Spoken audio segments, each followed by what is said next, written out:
it down just for a minute.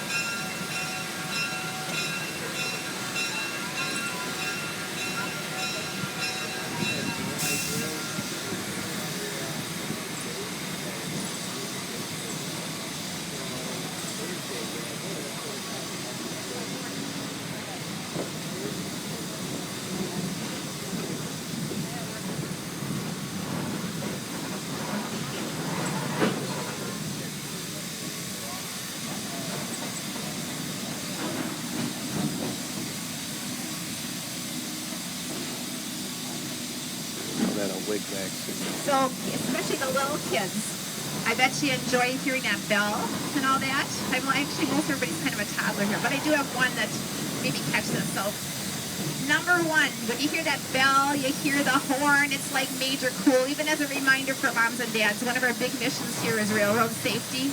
So make sure that when you hear that bell, you hear that horn, they're trying to tell you something, and that's we're coming, we're a really big machine, and it's really hard for us to stop.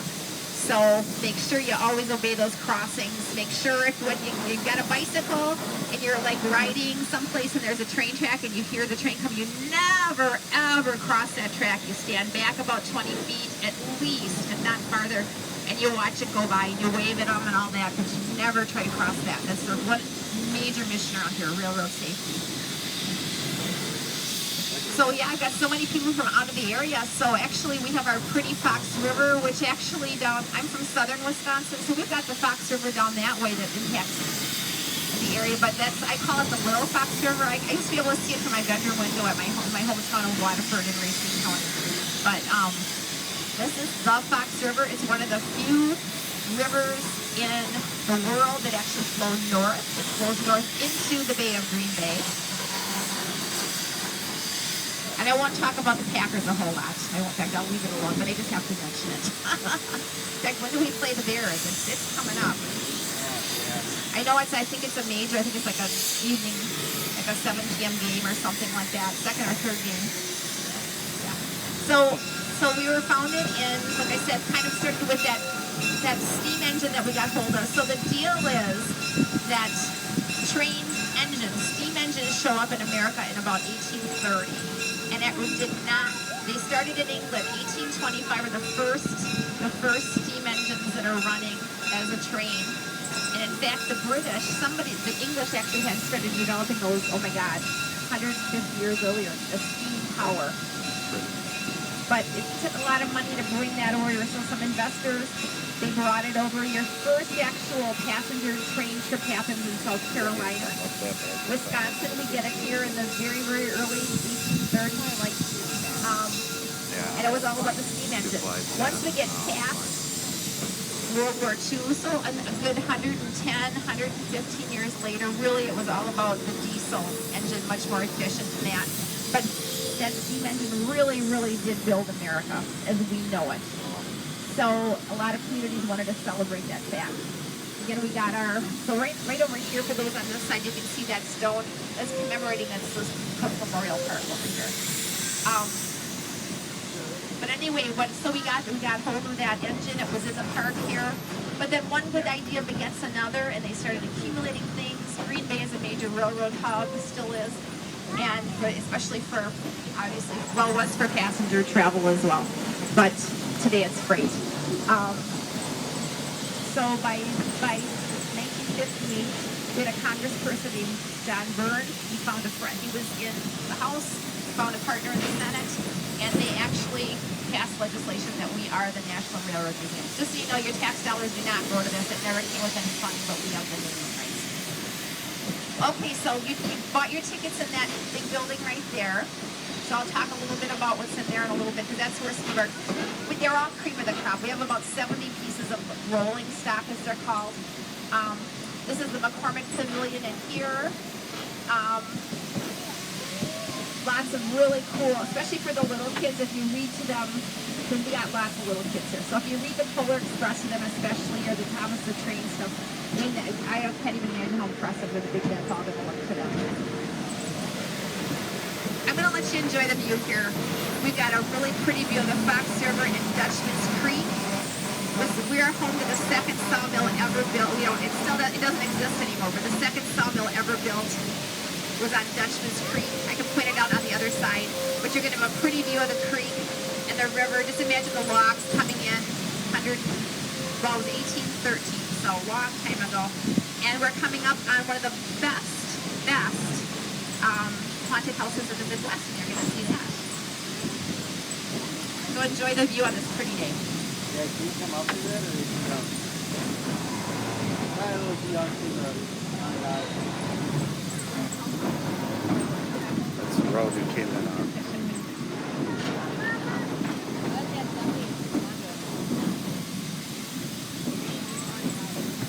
This seems like a good place to go fishing.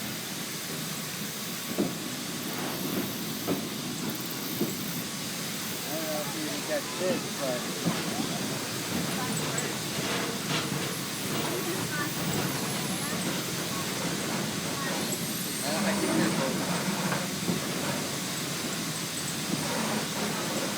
start looking, it's actually off to my right, so people are looking towards the river. You have to kind of look behind you, but here comes the spooky ookies. oh, this is Wait till you see, wait till you see. This is all the haunted house. So picture this at night. We really put some work into this family. So it's actually not our event. It's a group, I feel like I've heard about it forever. It's called Terror on the Fox. I'm just going to throw 20 years out there, and I need to verify that, but it's been here forever. It's truly considered one of the premier haunted houses in the Midwest, and it starts September 17th. So they lease the space. They picked, in just a little bit, you're going to hear the bell's going to start. There'll be 2 loud bursts of the horn, because there's a driveway here, and they really have been working. Okay, so if your kids are bothered by noise, or your dog or something, just know it's about to come like right now.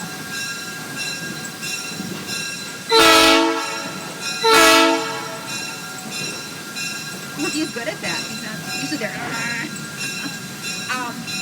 Yeah, so it's, I would say teenagers on up. So if you're actually interested, my Fond du Lac and Franklin friends, or Illinois, Elkhart Lake friends, if you want to check it out, you go to the Terror on the Fox website. If you like that kind of thing, it's fabulous. You get a train ride, so we run the train ride with it. Here's a little tidbit for you. So you see these 2 cars here look kind of spooky and dilapidated. Well, they are actually, and that's actually the entrance to Terror on the Fox. But those 2 cars and the one ahead of us, we call the Josephine, and it's a really pretty car. They're going to use it for our wedding later on today. They came in, they are from, think your Monopoly, Reading Railroad for $200. They came in as donations from the Reading Railroad. They were a vintage 100 years ago. They would have been, especially my Chicago area people, you're familiar more with that passenger, kind of local back and forth kind of travel. They were used as passenger daily commuter cars. And we're going to make our one and only stop here, and we're going to talk about hobos. Well, before you go through rides.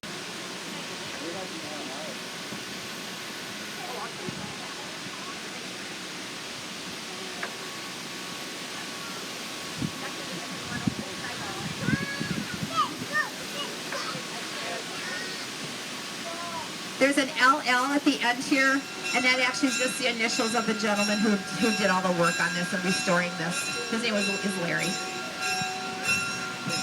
Yeah. Thanks, Larry. Yeah.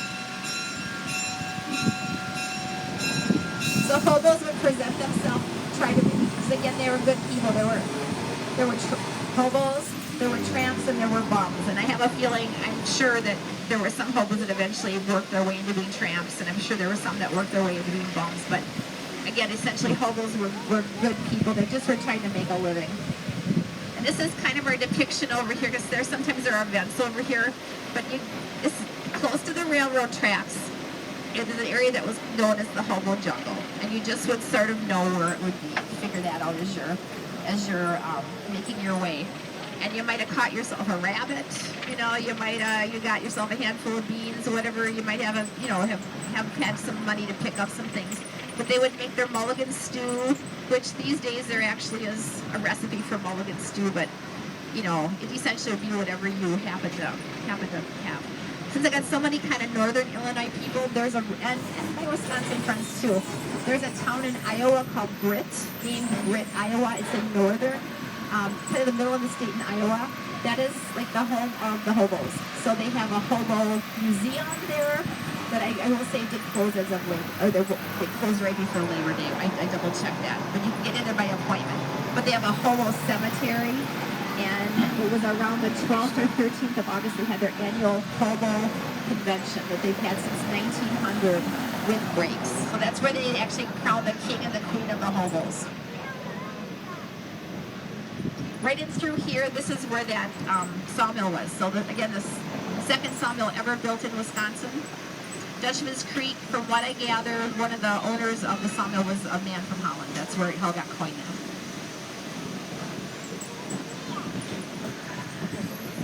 There's an area if you get downtown, depending on how long you're staying, but it's on basically like the mouth of the bay. The river is down that way. Our little train depot down there is now a restaurant called the Depot. But that is where Fort Howard, so you might be familiar with Fort Howard Papers, a lot of toilet paper. It doesn't exist anymore, it's Georgia Pacific. But Fort Howard was the military outpost that sat at that point, and some of the lumber that was used there came from over here. And some of those buildings are at Heritage Hill State Park, right across the river. One of the things that you might want to take a peek at is in this building. Boy, it's so sunny, it's hard to see. So we've got the caboose here. Actually, you want to look at more than that, but the caboose. And then we got this, and cabooses, you don't see them anymore, they don't need them. That's with the conductor's office, but also they watch the train. Well, now there's a lot of technical ways they can keep track of the way the train is operating. But then there's the boxcar, but after that, that's actually a whole train, and actually it ran in Chicago back in the 50s. It is the Aerotrain. So it was the answer to bringing back, making more popular again, commuter travel. And I will let you read this. There's a big display inside. I will let you take a look at that yourself. See how the story unfolded. Do we have Aerotrain still out there? The answer is no. Okay, got a lot of little kiddos here. This is really fun. This is the Kids Discovery Center, and there's a spot in there where you can push the button, and the train goes all the way around. That's like number one fun thing. There's a lot of freebie stuff inside there too. You go in on this side. We don't have it opened here so that kids won't come running out towards the train. But you can get out of it more. So right this door right here that most of you walk by.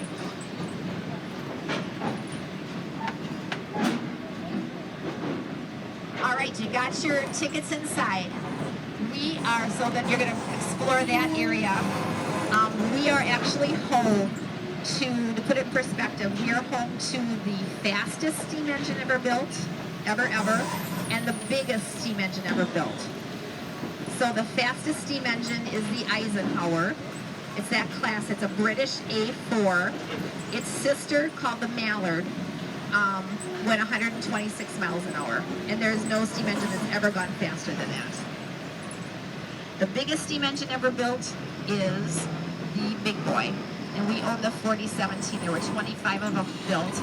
If your kids can tolerate it, there is a wonderful movie you can watch on that. They start that about 5 minutes after, and it's in the when you first walk back in, it's right to the right.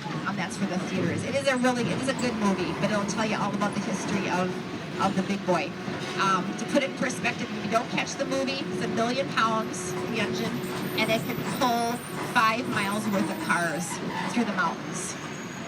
Both the A4s and the Big Boys were built in the 30s, so kind of the same time frame. Here's a little tidbit for you. Actually, the kind of contraption we just went by over there, that's kind of a fun thing. It's called the Jordan Spreader. And that, very, very important piece, it was kind of came out about 1900. It's going to sound logical, but until somebody invents it, I have older kids always point that out. Like, don't let your good ideas go. But because it took 70 years before somebody figured out that we can create a thing that has wings on it that'll help clear brush. It can help clear some snow. It can lay ballast easily rather than back-breaking work. I mentioned a wedding. So the wedding probably is going to be down over here today.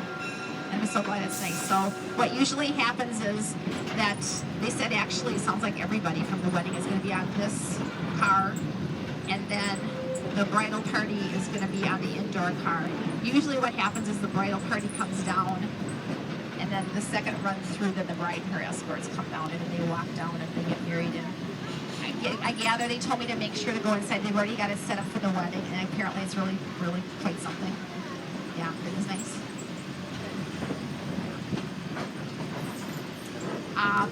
The Cormac Pavilion here, the one that is really kind of a fun walk through, is this first one right here. It's an old Empire builder, and it's also a Union Pacific dining car. So actually, if you've never done Amtrak, and with a lot of you being in the Chicago area, you're probably, you're used to the commuter cars, that kind of thing, off and on. But this will give you a taste of what, it's not an Amtrak car or train, but it'll give you a taste of what that experience is like. There's the dining car, there's the sleeping accommodations. It's a fun walkthrough. I have to get busy, don't I? And also just enjoy your day, okay? So actually the tower here, if you want to get a great selfie and you can stomach it, my Illinois friends, you got a great view of Lambeau Field, and it's a really pretty view, and you can do a really nice selfie. It's 99 steps up, but there are platforms. I think if you want to get Lambeau Field, you have to be all the way up. I can go up there. No, I can't. The white building here is our restoration facility. Right now we're working on a mail car. So these things take a lot of money and a lot of energy, a lot of volunteers. We have somebody who's in charge of restoration. So the mail was delivered up until about the mid-70s. A lot of it was moved around the country by mail. And the one that's most recently we finished, it's really beautiful. You get a chance to see it. We have 2 Pullman cars. We have one that tells the story of the Pullman porter, but attached to that, and it's actually a local gentleman it's a friend of mine, Steve. It's the story in the uniform, that's his grandfather's, and he worked out of Chicago. But attached to that is the Joseph Lister car. Oh, another Chicago connection. It's a hospital car. It went from Chicago to Mayo Clinic. And it's beautiful.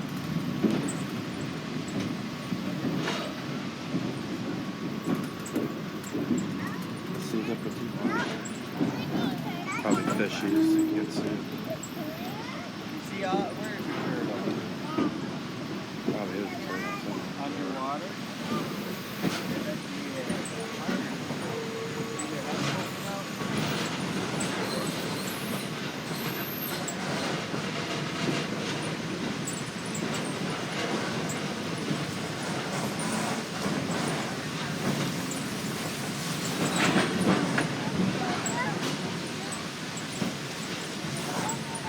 If you want to see the spooky ookies, here they are again.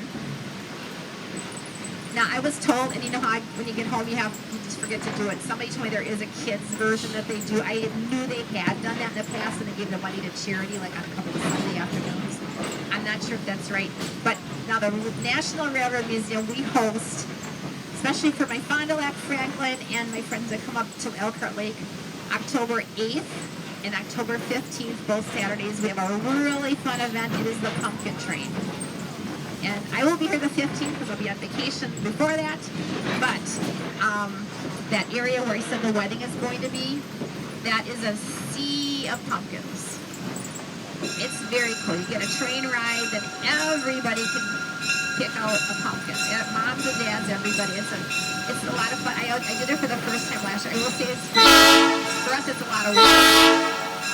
Because you got to help everybody get their pumpkins. I wasn't expecting that because everybody gets back on with their pumpkins. But it was super fun, and then there's a lot of activities in that. I would say it's especially fun for, if your kids are, say, 10 and under. It's a nice event. And all my Illinois friends drive back up for it.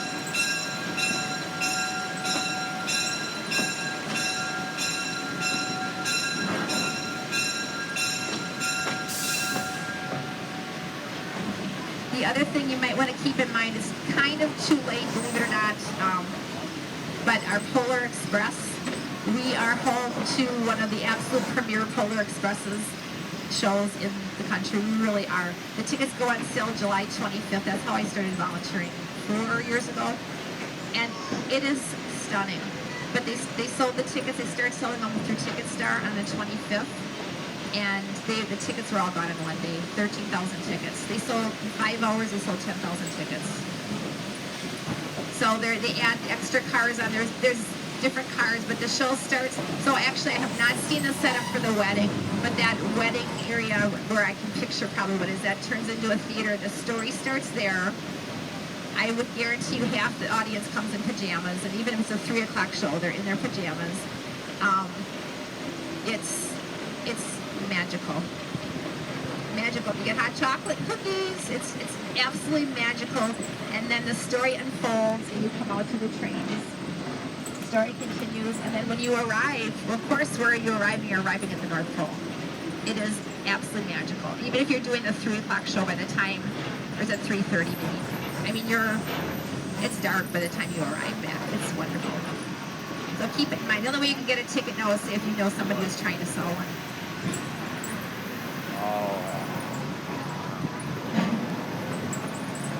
Yeah, next year, honestly. Yeah, keep it in mind.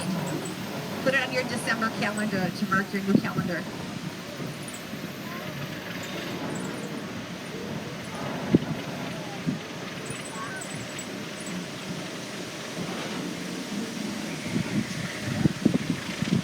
Have you been down to the Illinois Railroad Museum down in Union? Isn't that nice? That's a wonderful museum.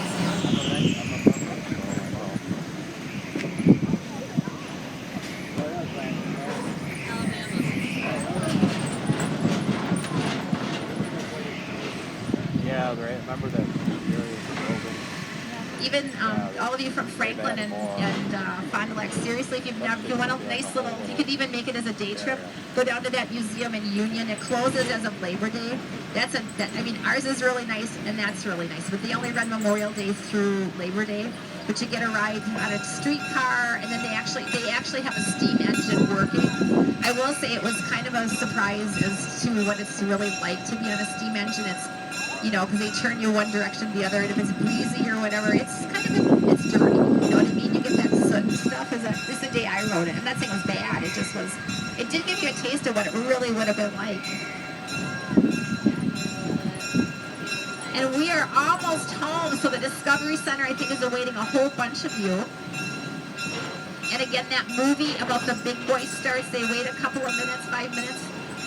And honestly, even if you do this a little bit, the movie actually is a good 20 minutes.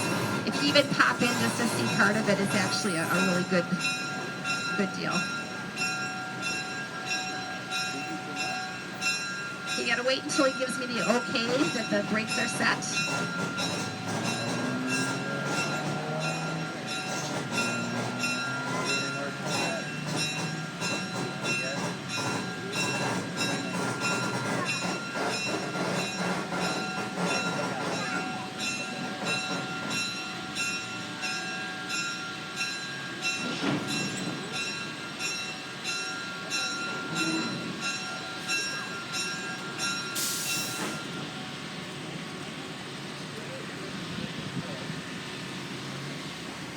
Okay, everybody.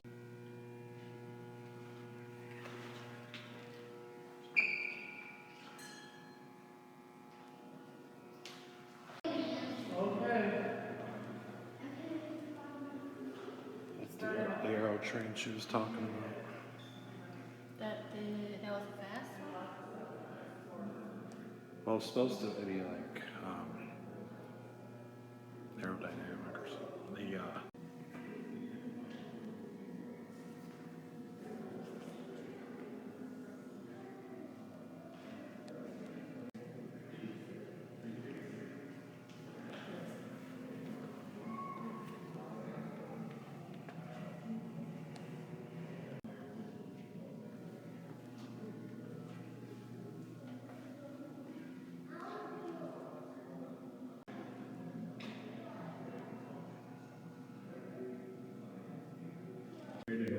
Southwestern Native American. I just want to do my own. The luxurious train soon became the favorite mode of transportation of Hollywood movie stars. The train's diner and sleeping cars were also finished in Brigham Wood. North Coast. In 1952, Raymond's locomotive redesigned and heated the Chicago and Alton Midnight Special. The train carried salon buffet cars for those who wanted to fetish or side combat with high quality service and accommodation. The city train Can I go back?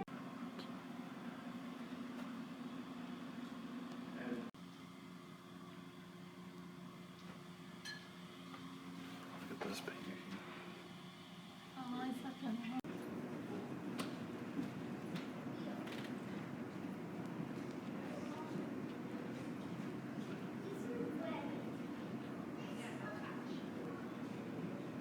Got people on your color code.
Do not sit.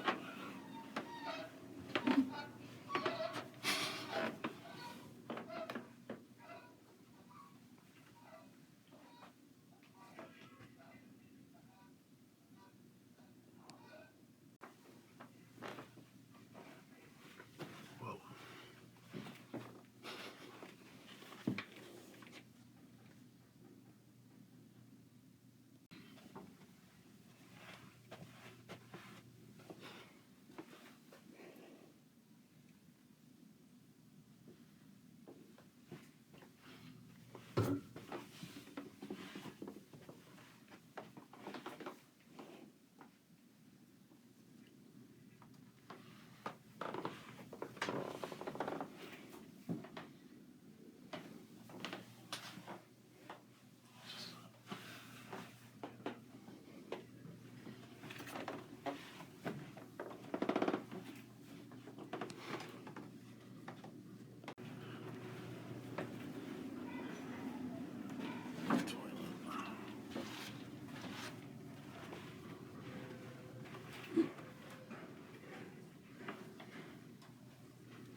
This is a big boy. Oh, They can get in on the other side. Let's go.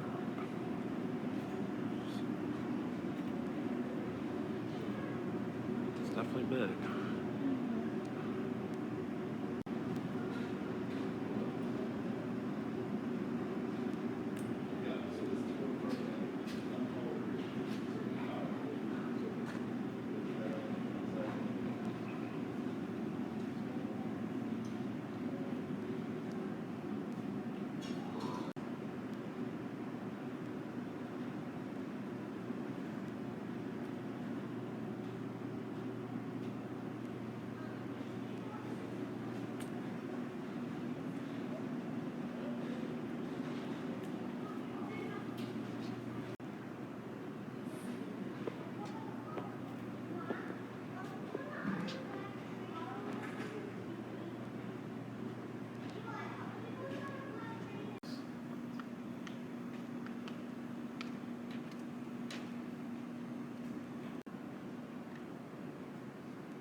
saw an aquarium car, but that's probably.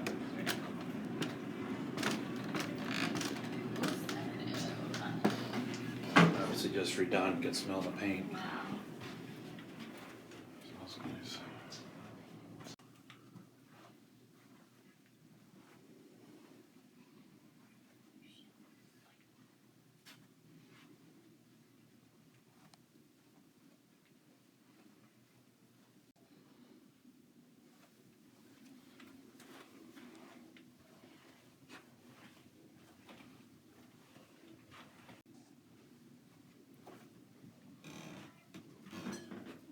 Like an extra bunk up there.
You can see pretty good over here. You got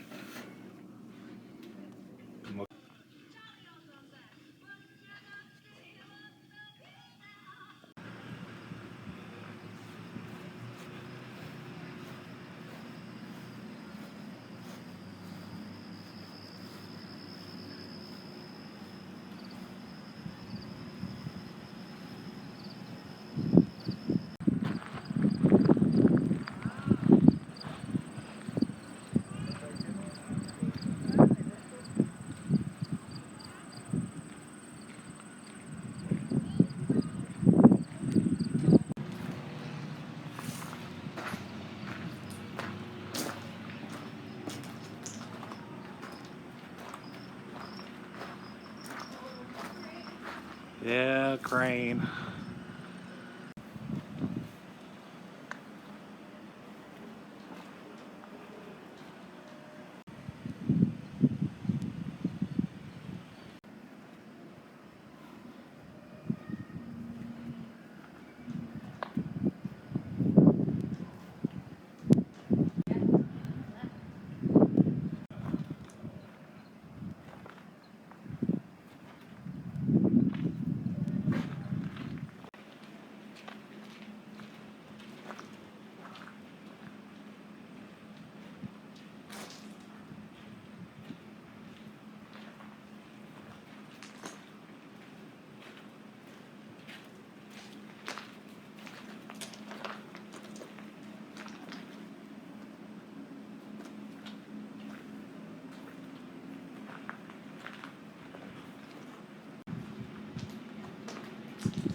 That thing up there, it's a builder plate. It's when it was built.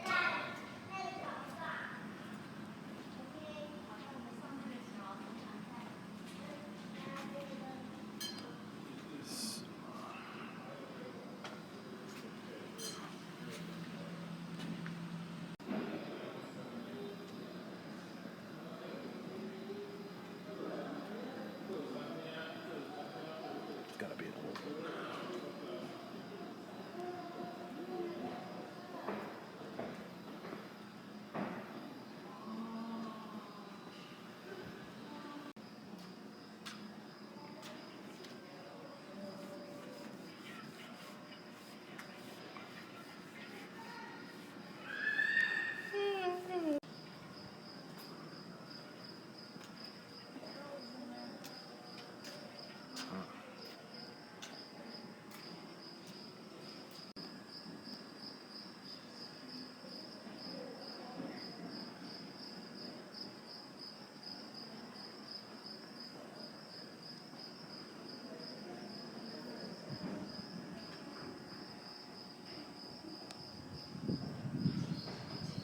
Smaller than another diesel.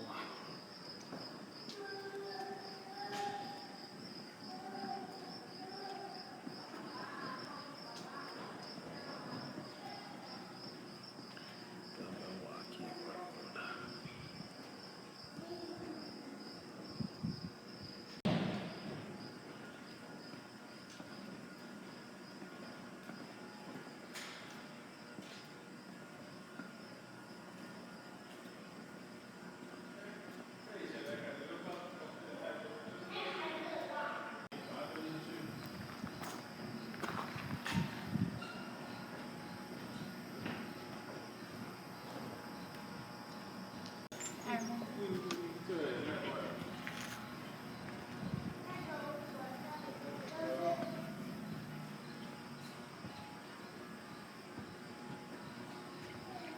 Side.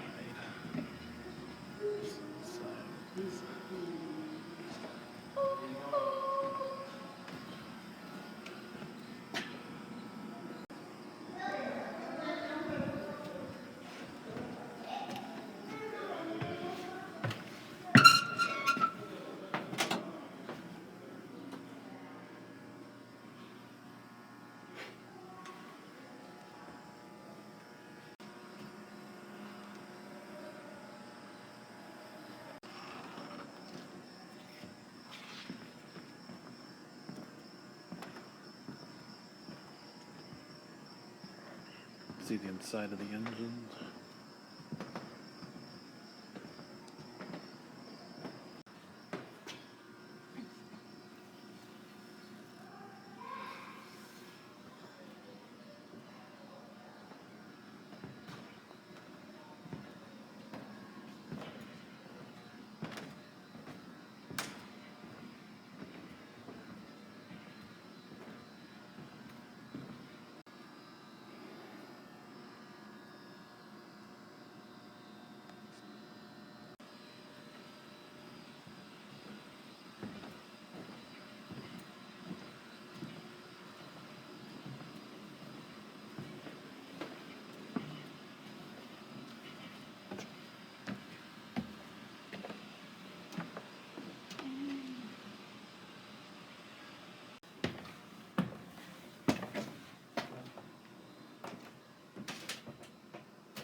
Huh?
See the front.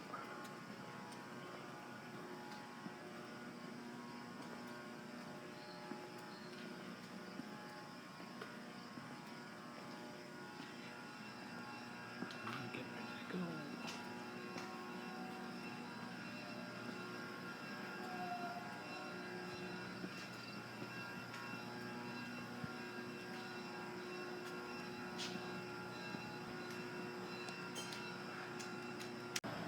I don't think it really had anything to do with it. I think it was fine. It was just